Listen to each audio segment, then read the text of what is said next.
الحمدللہ رب العالمین والصلاة والسلام علی رسولہ الکریم اما بعد فاعوذ باللہ من الشیطان الرجیم بسم اللہ الرحمن الرحیم قال اللہ تعالی فی الکلام المجید والفرقان الحمید ان اللہ مع الصابرین صدق اللہ العظیم وبلغنا رسولہ النبی الکریم ونحن علی ذالک لمن الشاہدین والشاکرین والحمدللہ رب العالمین۔ میرے نہایت ہی واجب الاحترام ذی قدر دوستو، خالق کائنات جل وعلا نے اپنی لاریب کتاب میں ارشاد فرمایا کہ ان اللہ مع الصابرین، بے شک اللہ کریم جل وعلا اپنے بندوں کو جو صابرین ہیں اپنے ساتھ رکھتا ہے۔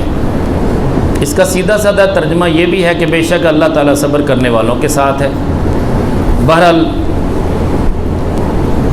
صبر ایسی چیز ہے کہ اگر بندہ اپنی زندگی کے تمام تر معاملات میں صبر سے کام لے تو بہت سارے کام آسان ہو جاتے ہیں۔ سب سے پہلے تو بندے کی اپنی ذہنی ٹینشن دور ہوتی ہے، اور ذہنی ٹینشن کے حوالے سے جو ڈاکٹرز بتاتے ہیں وہ تین چیزیں ہوتی ہیں۔ ایک وہ چیز ہوتی ہے کہ جب بندے پہ اچانک کوئی صدمہ آتا ہے، وہ سٹریس میں چلا جاتا ہے۔ اسے سٹریس کا نام اس لیے دیا کہ اس کے دماغ پہ بہت بڑا بوجھ آ جاتا ہے، اور اگر وہ صبر کرنے والا ہے تو اللہ کریم جل وعلا اسے اس سٹریس سے اسی وقت نکال دیتا ہے، اس لیے کہ اس کے بندوں کی شان ہے لا خوف علیہم ولا هم یحزنون۔ لیکن اگر بندہ صبر کرنے والا نہیں ہے، اس کے اندر یہ سٹیمنا نہیں ہے، پاور نہیں ہے، طاقت نہیں ہے، وہ سٹریس آہستہ آہستہ آہستہ آہستہ ڈپریشن میں بدل جائے گا۔ ڈاکٹرز کہتے ہیں کہ سٹریس اگر بہت دیر تک رہے وہ ڈپریشن کہلائے گا۔ وہ ڈپریشن جو ہے اس کا جو مریض ہے وہ پہلے سے زیادہ پریشان ہوگا، تو ایسا مریض جو ہے اس کے لیے پھر ٹریٹمنٹ کی بھی ضرورت پڑتی ہے۔ سٹریس والا مریض اس کے چانسز ہوتے ہیں کہ وہ فوراً سے پہلے ٹھیک بھی ہو سکتا ہے، اگر اس کی بات مان لی جائے تو وہ اسی وقت ٹھیک ہو جائے گا۔ لیکن ڈپریشن والا مریض وہ ٹھیک ہونے میں بھی ٹائم لگائے گا۔ ایک ہے آنے والے وقت کا خوف، اسے انگزائٹی کہتے ہیں کہ آنے والے وقت میں کیا ہوگا، میری اولاد کا کیا بنے گا، کاروبار کا کیا بنے گا، اور مجھے اگر دستار اور خلافت مل گئی کل میرے بچوں کا کیا بنے گا، ان کو کون دیکھے گا، کیا میرے بچے میرے نقش قدم پہ ہوں گے یا نہیں نقش قدم پہ ہوں گے۔ ان میں بعض چیزیں ایسی ہیں کہ جن کا ہونا انتہائی ضروری ہے، وہ چیزیں ہوں گی تو آپ یہ فکر جو ہے یہ آپ کا فکر بھی عبادت بن جائے گا، گویا کہ رب کائنات جل وعلا کی آپ عبادت کر رہے ہیں۔ صحیح فکر بھی عبادت ہے کہ بندے کو اپنی اولاد کا فکر ہو کہ وہ میرے بعد دیندار رہے گی یا دنیا دار ہو جائے گی۔ اگر اسے فکر ہوگا تو وہ اپنی اولاد کی اچھی تربیت کرے گا۔ اسی طرح کاروبار کے اعتبار سے ہے کہ کہیں ایسا نہ ہو کہ میری زندگی کے بعد میرے بچوں کا کیا بنے گا، کیا معاملات ہوں گے، کہیں وہ فقر و فاقہ سے تو سرشار نہیں ہو جائیں گے۔ اللہ کریم جل وعلا ان پہ فقر و فاقہ تو مسلط نہیں کر دیں گے۔ اگر وہ صبر والا بندہ ہے وہ اپنے بچوں کی پہلے سے تیاری کروا دے گا، جیسا کہ امیر المومنین عمر عثمان غنی رضی اللہ تعالیٰ عنہ سیدنا ابو مسعود رضی اللہ تعالیٰ عنہ کی بارگاہ میں حاضر ہوتے ہیں اور عرض کرتے ہیں کہ حضور والا یہ اشرفیوں کی تھیلیاں آپ کے لیے لے کے آیا ہوں، آپ مرض الموت میں ہیں، کسی بھی وقت آپ دنیا سے جا سکتے ہیں، آپ کو اللہ نے صاحبزادیاں عطا کی ہیں، بعد میں ان کا کیا بنے گا، میں تمہارے لیے تحفہ لے کے آیا ہوں کہ تمہاری صاحبزادیاں بعد میں کسی کے سامنے دستے سوال دراز نہ کریں۔ حضرت سیدنا عبداللہ بن مسعود رضی اللہ تعالیٰ عنہ فرماتے ہیں، جن کو ابو مسعود بھی کہتے ہیں، بہت بڑے عالم دین تھے، میرے آقا علیہ الصلوۃ والسلام کے بڑے چہیتے صحابی تھے۔ فرماتے ہیں کہ اے عثمان، مجھے ان پیسوں کی ضرورت اور حاجت نہیں ہے، میں نے اپنے بچوں کی اتنی تربیت کر دی ہے کہ میری بیٹیاں روزانہ سورہ واقعہ پڑھتی ہیں، اور آقا علیہ الصلوۃ والسلام نے ارشاد فرمایا کہ جس نے اپنے گھر میں اپنی اولاد کو یہ تربیت دے دی کہ وہ روزانہ رات کو یا دن کے وقت ایک بار بھی سورہ واقعہ پڑھ لے، وہ کبھی بھی فقر و فاقہ سے سرشار نہیں ہوگی یا دو چار نہیں ہوگی۔ یہ سرشار کا لفظ میں نے غلط بولا، اس کی جگہ پہ دو چار ہونا بنتا ہے۔ سرشار ہمیشہ اچھی چیز سے ہوا جاتا ہے۔ تو بہرحال عثمان غنی رضی اللہ تعالیٰ عنہ فرماتے ہیں کہ چلے ظاہری طور پہ فرمایا نہیں، جب میرا توکل یہ ہے کہ میرے آقا علیہ الصلوۃ والسلام نے فرما دیا کہ جو سورہ واقعہ کو معمول بنا لے گا اس پہ کبھی اس طرح کی مصیبتیں نہیں آئیں گی، تو مجھے یقین ہے کہ میرے آقا علیہ الصلوۃ والسلام نے سچ فرمایا۔ تو بہرحال اگر بندہ صبر کرتا ہے تو اس کی عادت کریمہ بن جاتی ہے کہ وہ عبادت پہ صبر حاصل کر لیتا ہے۔ عبادت پہ صبر کیا ہے کہ دل نہیں چاہتا کہ صبح کے ختم شریف پڑھے جائیں، دل نہیں چاہتا کہ ذکر اذکار کے لیے بیٹھا جائے، قرآن کریم کی تلاوت کی جائے، دل نہیں چاہتا کہ اپنے مرشد کے دربار پہ حاضری دی جائے، دل نہیں چاہتا کہ اتنی گرمی کا سفر کر کے میں دوستوں سے ملاقات کے لیے جاؤں، ان کی عیادت کے لیے جاؤں، کسی غریب، کسی محتاج، کسی فقیر کی مدد کے لیے چل کے جاؤں۔ دل نہ بھی چاہے تو دل کو مجبور کر کے ایسے کام پہ لے کے آنا جو عبادت ہو۔ زکوٰۃ دینے کو دل نہیں چاہتا، حج کرنے کو دل نہیں چاہتا۔ بڑے ایسے لوگ بھی ہیں کہ ان کے پاس کروڑوں روپے موجود ہیں لیکن حج نصیب نہیں، عمرہ نصیب نہیں۔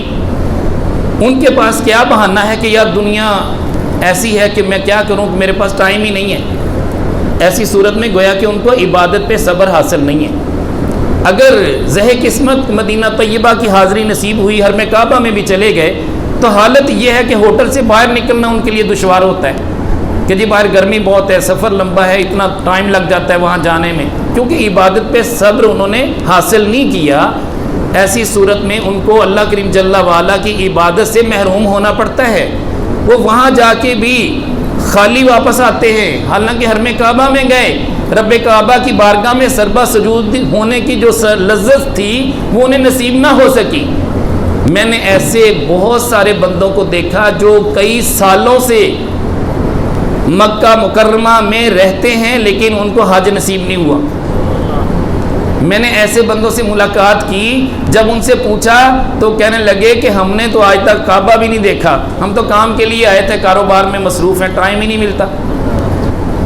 بات یہ ہے کہ یہ نصیب ہے، وہ بڑا بے نیاز ہے، جس کے لیے چاہتا ہے آسانیاں پیدا کر دیتا ہے۔ تو عبادت پہ صبر حاصل کرنے کے لیے یہ چھوٹا چھوٹا وظیفہ، چھوٹے چھوٹے معمولات آپ کو دیے گئے ہیں۔ پنجگانہ وظیفہ ہے، کیا ٹائم لگتا ہے، اس پہ چلتے پھرتے بندہ کر سکتا ہے۔ 2 تسبیح کلمہ شریف ہے، 1 تسبیح درود شریف ہے، 1 تسبیح استغفار ہے۔ اسی طرح پھر وظائف خلافت ہے، کیا ٹائم لگتا ہے اس پہ۔ اگر میں اس بھری محفل میں اگر یہ بول دوں کہ کون سے وہ خلیفہ صاحب ہیں جو وظیفہ خلافت پڑھتے ہیں تو شاید چند ہاتھ کھڑے ہوں گے۔ تو میں نہیں چاہوں گا کہ میں کسی کو رسوا کروں، میں رسوائی کے لیے آپ کو یہاں پہ نہیں بلاتا، یہاں پہ عزتوں کی خلتیں پہنا کے آپ کو عزت دینا مقصود ہے۔ لیکن اگر آپ یہ چھوٹا سا کام بھی نہیں کریں گے تو اس کا حق ادا نہیں ہوگا۔ وہ وظیفہ کیا ہے؟ بسم اللہ شریف کو الحمد شریف کے ساتھ 18 مرتبہ پڑھنا ہے، فجر کے بعد، پھر 18 مرتبہ ظہر کے بعد، پھر عصر کے بعد، پھر عشاء کے بعد، 28 مرتبہ مغرب کے بعد۔ تو یار کیا ٹائم لگتا ہے؟ یا لطیفوں کی 1 تسبیح ہر نماز کے بعد۔ میں کسی کے ہاتھ نہیں کھڑے کرواتا، صرف دل میں آپ یہ خیال کریں کہ میں اس مقصد کو پورا کر رہا ہوں یا نہیں کر رہا۔ اس کے علاوہ آ جائیں، ختم شریف دیے کہ جس کے لیے میں نے اتنی آسانی کی کہ جس پہ تقریباً 2 گھنٹے لگتے تھے ختم شریف پہ۔ اب دیکھیں نا ہمارے اس محفل کے دورانیوں کو، ہم 2 بجے سے شروع ہوئے تو 2:45 ہو چکے ہیں اور ابھی بھی کم از کم آدھا گھنٹہ لگے گا، یعنی 1.25 گھنٹہ اب لگتا ہے، جبکہ ہم نے سب کچھ شارٹ کر دیا۔ تو اگر اتنی ساری چیزیں جو کہ آپ کے ذمے تھیں ان کو اس لیول پہ شارٹ کیا کہ آپ ایک بار ختم شریف پڑھ لیں، باقی کچھ بھی نہ پڑھیں یار۔ ختم شریف پہ صرف 10 منٹ لگتے ہیں پڑھانے میں، پڑھانے والا کوئی ہو تو بندہ خاموشی سے پڑھتا رہے۔ ایک بندہ وہ ہے جو خود پڑھتا ہے، اسے زیادہ ٹائم لگے گا۔ سننے میں ایک بار پڑھ رہا ہے بندہ تو اس سے سنتا جائے، خاموشی سے پڑھتا جائے ساتھ ساتھ۔ تو یہ چھوٹے چھوٹے بچے جو ہیں یہ روزانہ ختم شریف معمول کے مطابق پڑھا رہے ہیں اور پڑھ بھی رہے ہیں ماشاءاللہ۔ تو یار ان چھوٹے بچوں کو دیکھ لیں، ہم ان سے بھی گئے گزرے ہو گئے یار۔ وہ بندہ جو صاحب دستار بھی ہے، صاحب خرقہ بھی ہے، اگر صبح کے یا شام کے ختم نہیں پڑھتا، 10 منٹ بھی اس کے پاس اپنے شیخ کے لیے نہیں ہے، وہ سمجھ لے کہ یہ سارا کچھ جو آپ نے پہنا ہوا ہے نا یہ بیکار ہے۔ اس لباس کی کوئی اہمیت نہیں ہے، اس دستار کی کوئی اہمیت اور فضیلت نہیں ہے۔ فضیلت تب ہوگی جب اس کے احکامات پہ آپ پوری طرح ثابت قدم رہیں گے۔ یہ عبادت پہ صبر ہے نا، یہی سکھایا جا رہا ہے۔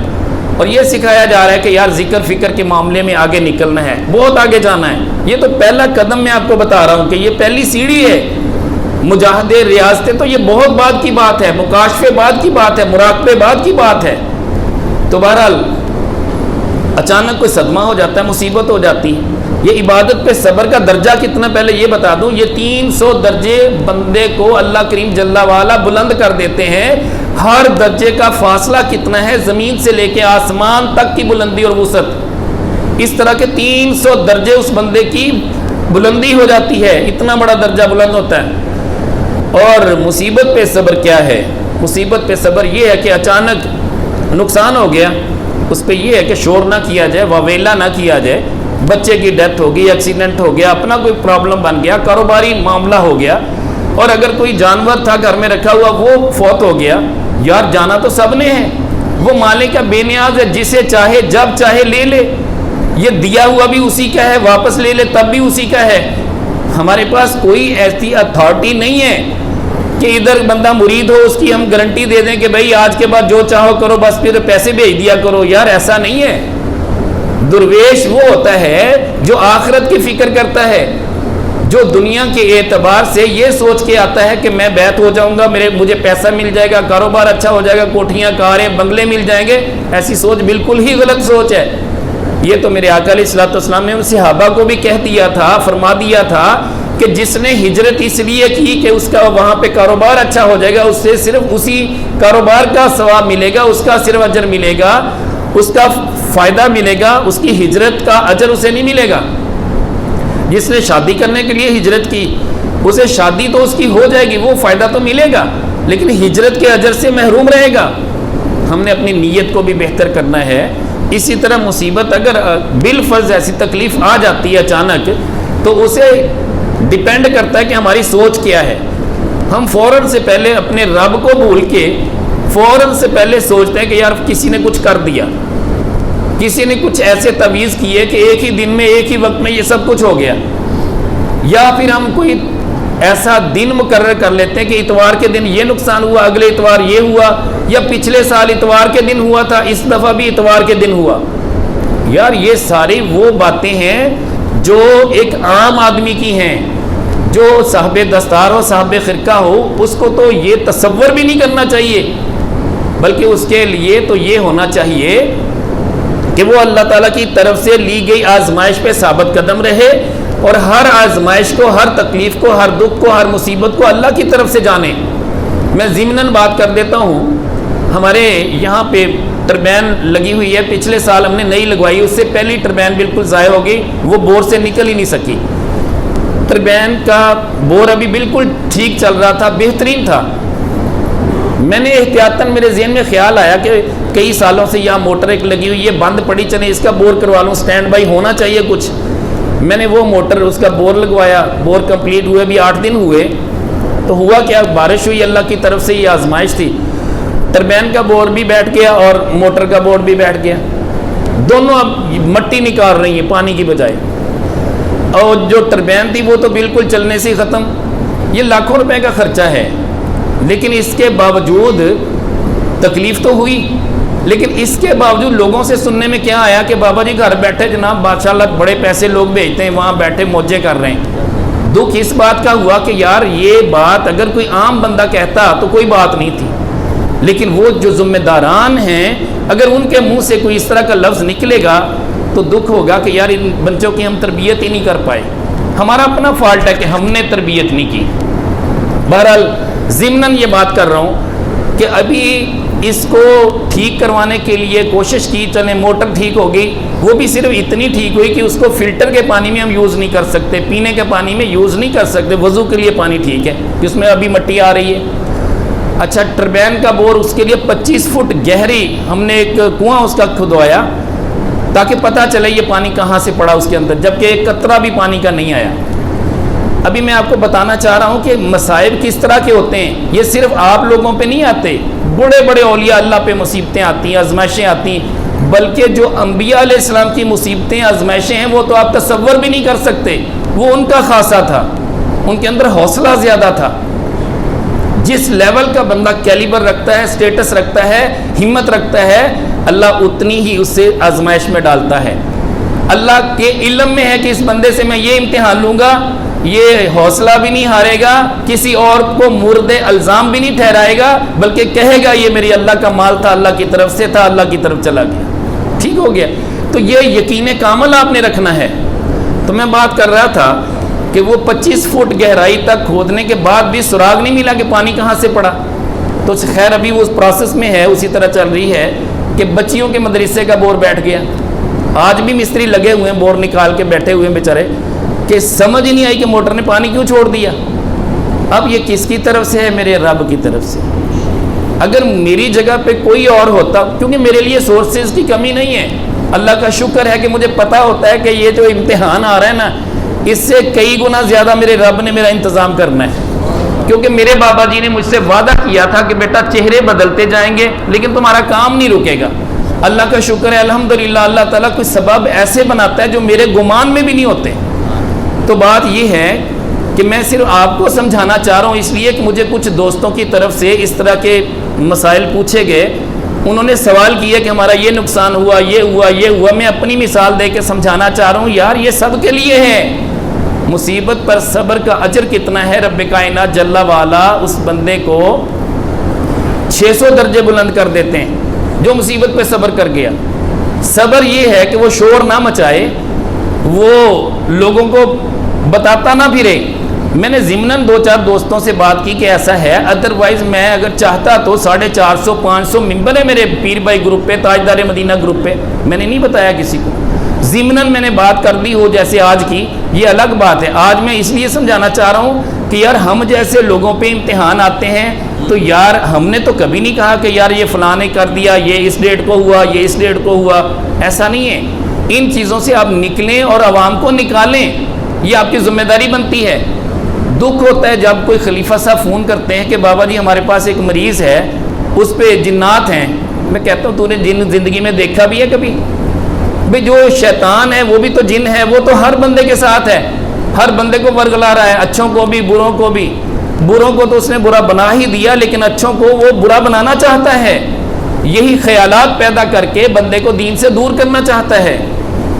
بہرحال اگر اللہ کریم جل وعلا یہ جذبہ عطا کر دے کہ وہ مصیبت پہ صبر کرے تو اس کا بڑا اجر ہے. اب میں آپ کو صرف ایک مثال دے دوں, باتیں تو بہت ہیں, ایک مثال دے دوں کہ مصیبت کیا ہے. حضرت امام اعظم ابو حنیفہ رحمۃ اللہ علیہ, آپ کے والد محترم کا انتقال ہو گیا. جب انتقال ہوا بھی 3 دن گزرے, اب راستے سے گزر رہے ہیں, کہیں جا رہے ہیں, سامنے سے ایک بندہ آتا ہے, ادھر اور بھی آپ کے ساتھی آپ کے ساتھ ہیں. وہ بندہ پوچھتا ہے کہ حضور سنا ہے کہ آپ کے والد محترم کا انتقال ہو گیا. کہتے ہیں ہاں جی میرے ابو کا انتقال ہو گیا. اب وہ بندہ برجستہ کہتا ہے کہ آپ اس طرح کریں, اب آپ کی امی جان تو فارغ ہیں, میری شادی اپنی امی سے کروا دیں. مجھے بتائیے کہ آپ میں سے ہم میں سے کوئی اگر ہوتا اور اس کے ساتھ اس کے مصاحب بھی ہوتے تو اس کی پٹائی نہ کر دیتا کہ یار تجھے شرم نہیں آتی, یہ موقع ہے یہ بات کرنے کا, ابھی 3 دن ہوئے میرے والد کی ڈیتھ کو. لیکن قربان جائیں امام اعظم ابو حنیفہ رحمۃ اللہ علیہ نے اس بندے کو کچھ نہیں کہا, صرف یہ ہے کہ دل اتنا دکھا کہ آنکھوں سے آنسو آ گئے ان پہ. کوئی فتویٰ نہیں ہے, آنسو بندے کے بس میں نہیں ہے. دل کے اندر اگر کچھ ہے, کوئی غم, کوئی دکھ, اس کا اگر کوئی راز فاش کرنے والی چیز ہے تو وہ آنکھیں بتا دیتی کہ دل کے اندر کیا ہو رہا ہے. وہ اللہ کے نبی کے عشق کی آگ کیوں نہ ہو, وہ محبت کی آگ کیوں نہ ہو, وہ عشق مجازی کیوں نہ ہو, یہ آنکھیں بتا دیتی ہیں کہ اندر کیا ہو رہا ہے. امام اعظم ابو حنیفہ رحمۃ اللہ علیہ ایک لمحے کے لیے خاموش ہوتے ہیں, فرماتے ہیں کہ میں اپنی والدہ سے مشورہ کروں گا, امی جان عدت میں ہیں, 4 ماہ 10 دن جب گزر جائیں گے تو پھر میں اپنی امی کو تمہاری بات کر دوں گا, جیسے میری امی جان چاہیں, اگر وہ تمہیں قبول کریں تو میں تمہارا نکاح پڑھا دوں گا. یار اتنا بڑا حوصلہ ہمارے امام اعظم ابو حنیفہ رحمۃ اللہ علیہ کا. ہم کس بات کی مولی ہیں, ہم سمجھتے ہیں بڑے صبر والے, ہمارے پلے کچھ نہیں ہے. یہ دستانیں, یہ خرقے صرف اور صرف محض اللہ اور اللہ کے رسول کا کرم ہے کہ آپ کو دے دیا گیا, اس امید پہ کہ آپ بہتر ہو جائیں گے, ذکر فکر کریں گے اور اپنے سلسلے کی ذمہ داریاں نبھائیں گے. بہرحال پھر آگے چلیے, یہاں تک بس نہیں ہوئی. یقین کریں کہ امام اعظم ابو حنیفہ رحمۃ اللہ علیہ ابھی کچھ ہی فاصلے پہ پہنچے تھے، ساتھیوں نے بہت کہا کہ حضور اگر اجازت دیں تو اس بندے کی پٹائی نہ کر دیں۔ فرمایا نہیں، یہ ہمارا کام نہیں ہے، مالک کا بے نیاز ہے، جس حال میں رکھے۔ تھوڑی دور گئے تھے کہ وہ بندہ دھڑم کر کے نیچے گرا، اس کی ڈیتھ ہو گئی۔ اب یہ بندے کہنے لگے حضور آپ کی بد دعا لگ گئی۔ آپ نے فرمایا میں نے کب بد دعا دی؟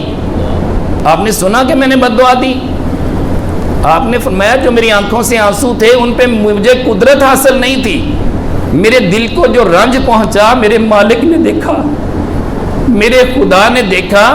میرا خدا وہ ہے جو ساری کائنات کا مالک ہے۔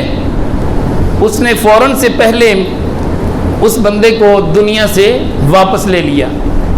حضور والا ہمارے پلے کچھ نہیں ہے۔ یہ جو ہمیں تکلیفیں آتی ہیں نا، آزمائشیں آتی ہیں، یہ مصیبتیں آتی ہیں، کوئی بندہ انسلٹ کر جاتا ہے، یہ کسی کی مجال نہیں ہے کوئی کسی کی انسلٹ کرے۔ سیدنا داؤد علیہ نبینا علیہ الصلوۃ والسلام تشریف فرما ہے، آپ کے ساتھ ایک بنی اسرائیل کا شخص بھی تشریف فرما ہے، آپ کا دوست ہے، آپ سے باتیں کر رہا ہے۔ اتنے میں ایک شخص آیا، اس نے بڑی بدتمیزی کے ساتھ بات کی کہ کس کی؟ نبی اللہ کی، جو اللہ کے نبی ہیں۔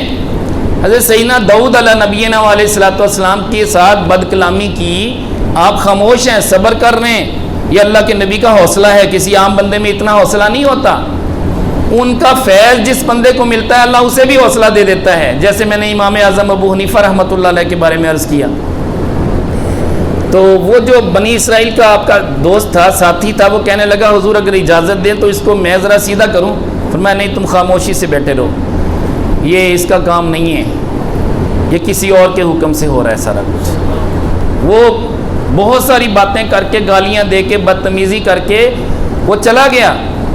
اب اللہ کے نبی داؤد علیہ نبینا علیہ الصلوۃ والسلام کیا فرماتے ہیں اپنے دوست سے کہ مجھے تھوڑی دیر کے لیے اجازت دو، میں ذرا اللہ تعالیٰ کی بارگاہ میں توبہ کر لوں۔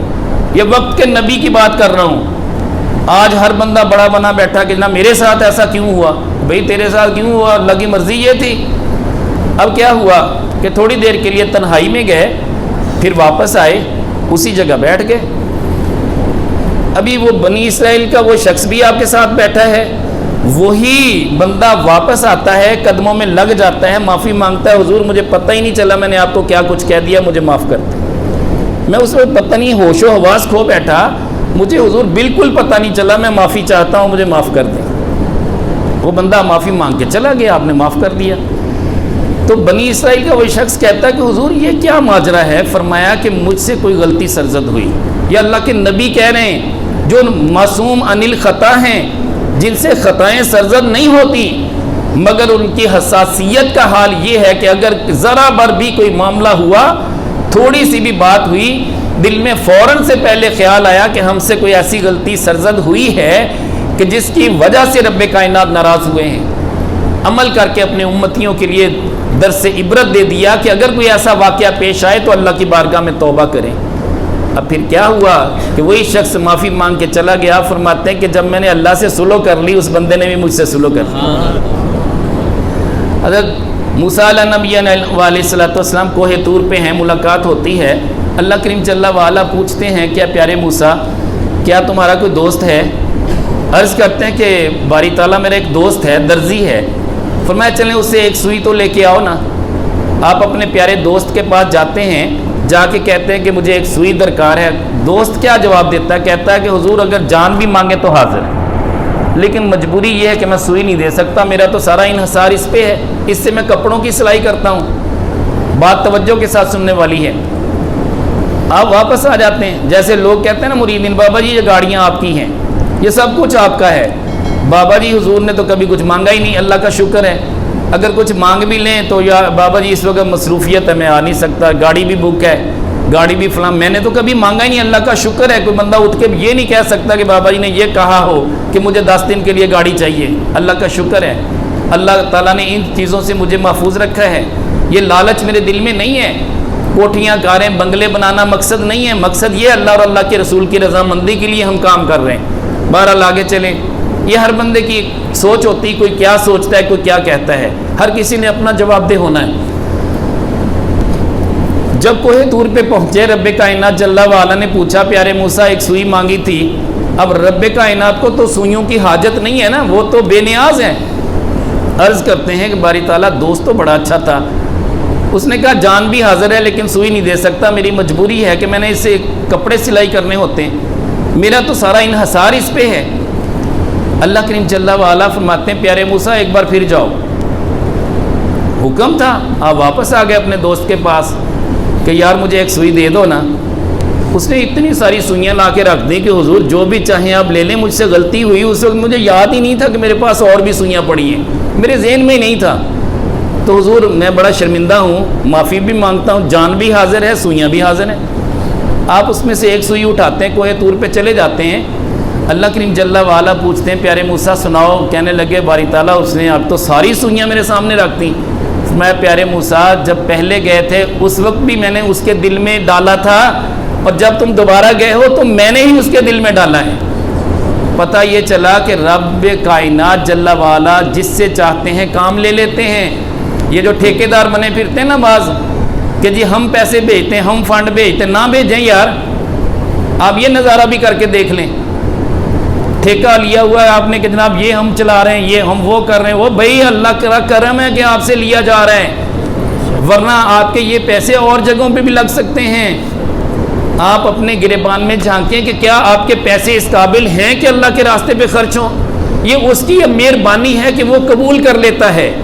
تو لہٰذا اس طرح کی سوچ کو ختم کریں, اپنے آپ کو بہتر کریں. ہر خلیفہ اپنے وہاں ہمسائے رشتہ داروں میں صدقہ و خیرات بھی کرے, غربا مساکین کی خیر خواہی بھی کرے, اور اس کے ساتھ ساتھ دین کے ان کاموں میں بھی حصہ لے. اپنے پیر خانے کی طرف سے جو کہا جا رہا ہے, یہ جو ذمہ داریاں, یہ سارا نظام ہے, اس کو چلانے کے لیے ہمیں بہت سارے پیسوں کی ضرورت ہے. اور آپ کو میں یہ بات بتاؤں, آپ حیران ہوں گے, عرب سے تمام جتنے بھی عرب ممالک ہیں وہاں سے بہت بڑے فنڈز آتے ہیں. غیر مکاتب فکر کے تمام تر اخراجات وہ عرب لوگ پورا کر رہے ہیں. فارن کنٹریز سے غیر مقلدین کے فنڈ آتے ہیں, دستاویزی پروف موجود ہیں. تو یار ہمارے فنڈ نہیں آتے کہیں سے, نہ ہمارے پاس اس طرح کی کرنسی ہے, نہ ہم سوچ سکتے ہیں. اللہ کا شکر ہے آپ چند لوگ ہیں مل کے کر لیتے ہیں, ورنہ اللہ تعالیٰ کسی اور جگہ سے بندوبست کر دیتا ہے. یار ہمارے پاس ایسے نہیں ہیں. تو لہٰذا یہ تصور بھی ذہن سے نکال دیں.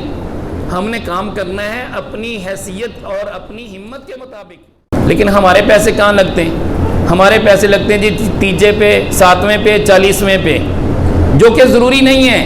ضروری یہ ہے کہ ہم دین کے طالب علم پیدا کریں, علماء پیدا کریں, ہم قرآن کے حفاظ پیدا کریں جو دین کا کام کر سکیں. ہم صرف اور صرف اپنی اس خوش فہمی میں ہیں اگر 100 دیگیں نہ پکائیں تو لوگ کیا کہیں گے. سچی بات ہے, دین کا درد نہیں ہے. یہ تو کل پتہ چلے گا کہ ہم کتنے پیچھے رہ گئے. اس وقت سنیت کے ساتھ جو کچھ ہو رہا ہے وہ گورنمنٹ کی طرف سے بھی اور عوام کی طرف سے بھی, سوائے نعرے بازی کے اور کچھ نہیں ہو رہا. سچی بات ہے, یہ سنی صرف نعروں تک رہ گئے, محفل میلاد تک رہ گئے. وہ بھی اتنے بے حیا قسم کے نعت خواں جن کے چہرے پہ نہ داڑھی شریف موجود ہے, اور وہ آج کل میوزیکل نعتیں. اور یہاں تک میں دکھ کے ساتھ کہہ رہا ہوں کہ ایک خوبرو دوشیزہ درمیان میں سائڈوں پہ نعت خانوں کی تصویریں, اتنا بڑا پمفلٹ شائع ہو کے آ گیا مارکیٹ میں. کیا جی اب لڑکی آپ کو نعتیں سنائے گی؟ مجھے بتائیں کہ جو سارے اوباش نوجوان جو کنجریوں پہ رقاصاؤں پہ اکٹھے ہوتے تھے, کیا اب نعت خوانی پہ اکٹھے نہیں ہوں گے؟ کیا یہ اللہ کے نبی صلی اللہ علیہ وسلم کی تعریف قابل قبول ہوگی جس میں بے حیائی کے معاملات ہوں گے, جس میں اپنی نگاہ کی حفاظت نہیں کی جائے گی؟ میرے آقا علیہ الصلوۃ والسلام فرماتے ہیں یہ جو مصیبت پہ صبر تھا نا, اس کے 600 درجے بلند ہوتے ہیں. اب یہ ہے کہ بے حیائی کے کام, گناہ کے کام جو بندہ کرتا ہے تو اس کا کتنا بڑا گناہ ہے وہ ہر بندے کو پتہ ہے کہ میں اگر یہ کروں گا اس کا سزا یہ ہے.